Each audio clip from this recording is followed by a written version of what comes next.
Bonjour Juliette Angeletti, bienvenue. Bonjour Thomas. Vous êtes la créatrice de Phi 1618, c'est le nombre d'or. 1618, il vous inspire ce nombre d'or, pourquoi? Il inspire toute la création, toutes mes créations. Ce que j'aime particulièrement chez lui, c'est qu'il est présent dans la nature depuis toujours et qu'il le sera toujours. Et il est présent aussi dans les grandes œuvres des artistes comme Léonard de Vinci qu'il a utilisé dans L'Homme de Vitruve, ou Dali dans La Seine, ou Le Corbusier dans La Cité radieuse. Et en fait, comme ce nombre existe depuis tout le temps, c'est aussi un ancrage pour moi parce que quand j'ai créé Phi 618, j'ai voulu créer une maison de haute maroquinerie, mais éco-responsable et fabriquée en France. Oui, on va venir évidemment dans le détail. Vous êtes juriste international de formation. Oui. Moi, j'adore les bascules comme ça. De quand elle date cette passion pour la maroquinerie ?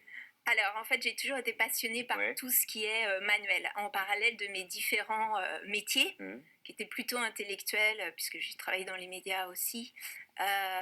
J'ai toujours eu cet équilibre de réalisation manuelle, que ce soit du dessin, que ce soit de la couture, de la broderie, de la peinture et de la maroquinerie. Donc, je suis devenue artisan d'art, en fait, donc artisan maroquinier. Ouais. Et alors donc, vous êtes venu avec certains de vos modèles. Il y en a un qui m'intrigue, c'est celui qui est le plus proche de vous. Qu'est-ce qu'il a de particulier, ce modèle ?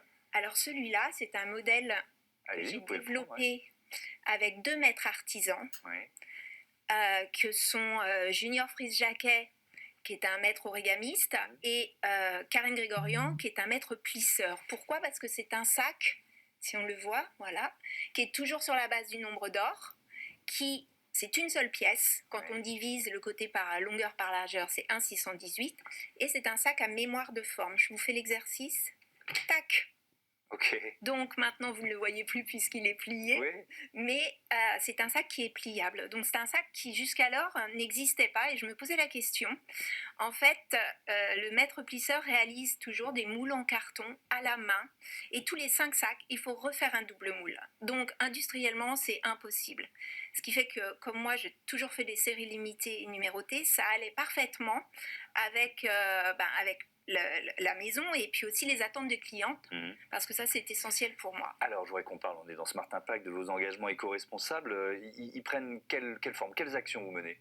Alors, l'origine des cuirs est éco-responsable. Comment est-ce qu'un cuir peut être éco-responsable ? En fait, je source ces cuirs auprès des stocks qu'on appelle dormants, des grandes maisons de luxe françaises.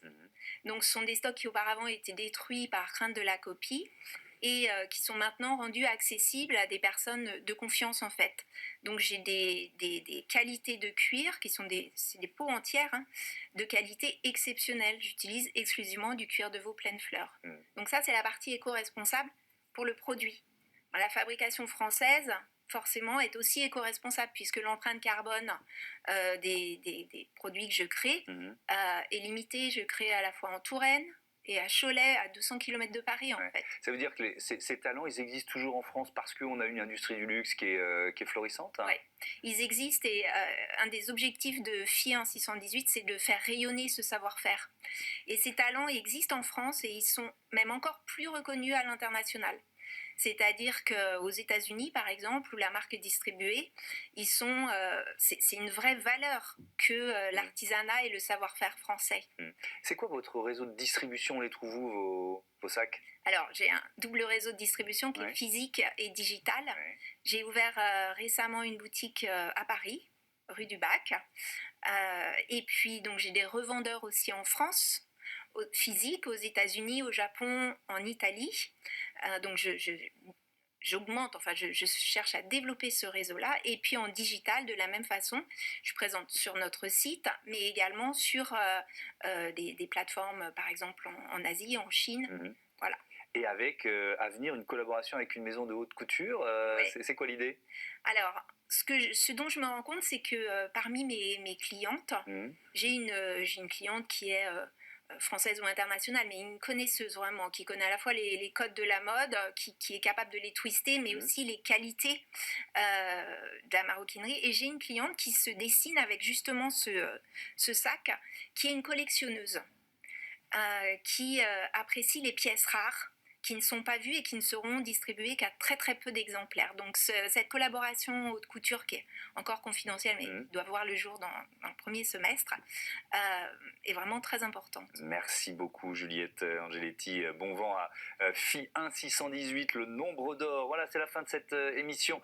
Je voudrais remercier Joséphine Dacoury à la production, à la programmation et au bon anniversaire, puisque c'est son anniversaire. Bon anniversaire Joséphine, merci d'être là à mes côtés tous les jours pour ce Smart Impact. Je vais remercier aussi Eden Walson qui était à ses côtés, Elisa Bernardo à la réalisation, Héloïse Merlin au son, équipe 100% Girl Power aujourd'hui, ça fait du bien. Salut.